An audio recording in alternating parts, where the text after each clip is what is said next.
ಎಲ್ಲರಿಗೂ ನಮಸ್ಕಾರ. ನಿಮ್ಮ ಜೀವನದಲ್ಲಿ ಯಾರನ್ನಾದರೂ ಕಳೆದುಕೊಂಡಿದ್ದರೆ ಈ ಒಂದು ತಂತ್ರವನ್ನು ಮಾಡಿ.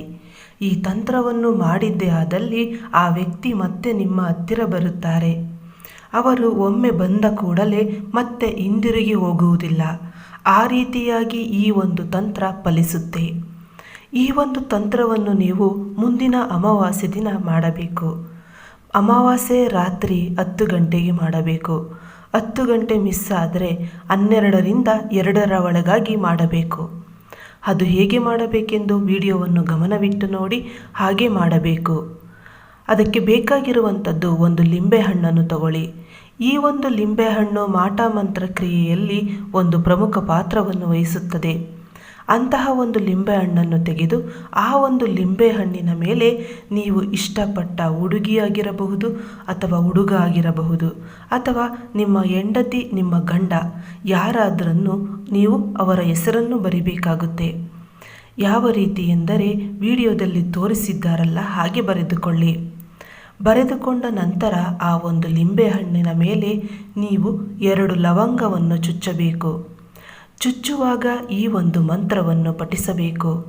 ಮಂತ್ರ ಡಿಸ್ಪ್ಲೇ ಮೇಲೆ ಬರ್ತಾ ಇದೆ. ಆ ಒಂದು ಮಂತ್ರನ ನೀವು 108 ಬಾರಿ ಜಪ ಮಾಡಿ.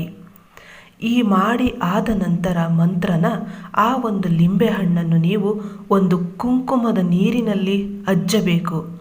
ಯಾವ ರೀತಿ ಎಂದರೆ ವಿಡಿಯೋದಲ್ಲಿ ತೋರಿಸುತ್ತಿರುವ ಹಾಗೆ ನಿಮ್ಮ ಎಡಗೈಯಿಂದ ಆ ಒಂದು ಕುಂಕುಮದಲ್ಲಿ ಈ ಒಂದು ಲಿಂಬೆಹಣ್ಣನ್ನು ಮಿಕ್ಸ್ ಮಾಡಬೇಕು.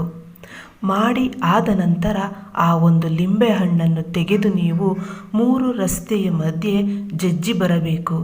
ಮತ್ತು ಆ 2 ಲವಂಗವನ್ನು ನೀವು ಒಂದು ಬಿಳಿಯ ಹಾಳೆಯಲ್ಲಿ ಕಟ್ಟಿ ನಿಮ್ಮ ಜೇಬಿನಲ್ಲಿ ಇಟ್ಕೊಳ್ಳಿ. ಹೀಗೆ ಮಾಡುವುದರಿಂದ ನೀವು ಪ್ರೀತಿಸಿರುವಂಥ ವ್ಯಕ್ತಿ ನಿಮ್ಮಂತೆ ಆಗುತ್ತಾರೆ. ಈ ಒಂದು ಲವಂಗವನ್ನು ನೀವು ಮಾಡಿರುವ ಅಮಾವಾಸ್ಯೆ ದಿನದಿಂದ ಹಿಡಿದು ನೆಕ್ಸ್ಟ್ ಬರುವ ಅಮಾವಾಸ್ಯೆ ತನಕ ಈ ಒಂದು ಲವಂಗ ನಿಮ್ಮ ಜೇಬಿನಲ್ಲಿ ಇರಬೇಕು. ಯಾವುದೇ ಕಾರಣಕ್ಕೂ ಮಿಸ್ ಮಾಡಬಾರದು.